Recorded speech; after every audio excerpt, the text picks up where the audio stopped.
See you in court. That's the message from a disability advocate fighting to stop the planned closure of Laura Fergusson Rehabilitation and respite services. Checkpoint revealed the charity will shut up shop in Auckland, Waikato and Whanganui by August, citing the Ministry of Health's refusal to provide more funding as a core reason for the closure. But the ministry maintains the trust hasn't asked for extra money. Laura Fergusson Rehab offers residential and outpatient care, including programs for people living with complex disabilities and those affected by strokes, brain and spinal injury. Disability advocate Jane Carrigan says the closures will be the nail in the coffin of respite care.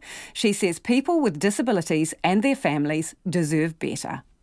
The children and the adults that we're talking about, Lisa, are very, very disabled. They're not got a hearing problem, they've not got a walking problem, they've not got a seeing problem. They have multiple disabilities, they have multiple health problems. You can't just chuck them into a home and have a care support worker sit and read their telephone while they're keeping an eye on a person.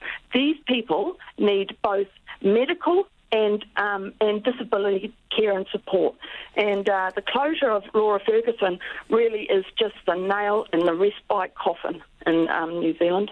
So what are your worst fears here? Well, they're not my worst fears. I know they will happen. I'll be accused of being alarmist and all of those sorts of things, but I'm not alarmist. I know I have worked with these very high needs people, and I know what it's like to go for a month of Sundays without sleep at night time because you're up all night trying to do something, trying to placate a person who quite often is suffering because of pain that they can't identify. So, anyone who is high and very high needs, Lisa, they need 24/7. If you're lucky, just mere supervision. But if you're not lucky, then you've got everything else thrown in, and that is most of these children and these adults. Is this salvageable with the Laura Fergusson Rehabilitation? Is it savable? Well, till the day before it closes, as far as I'm concerned, it's completely salvageable. I know that Laura Fergusson Trust are telling parents that even if they were given the money, they would close. I mean, that just beggars belief.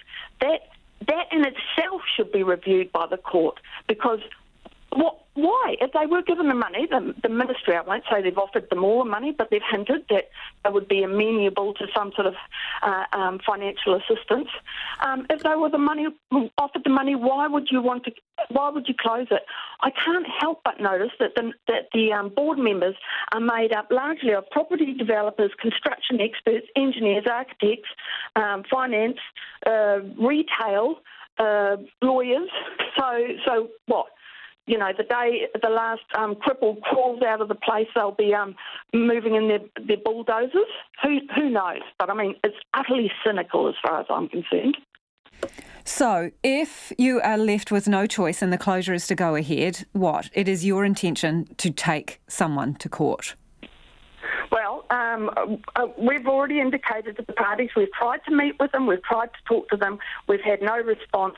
We're hoping that the letter sent to them today might focus their mind to, as I say, don't even talk to us. Talk to each other and come up with some sort of outcome that actually benefits the people that Laura Fergusson was developed for, is purpose-built for, and frankly is effectively the property of disabled people and people with disabilities in Auckland.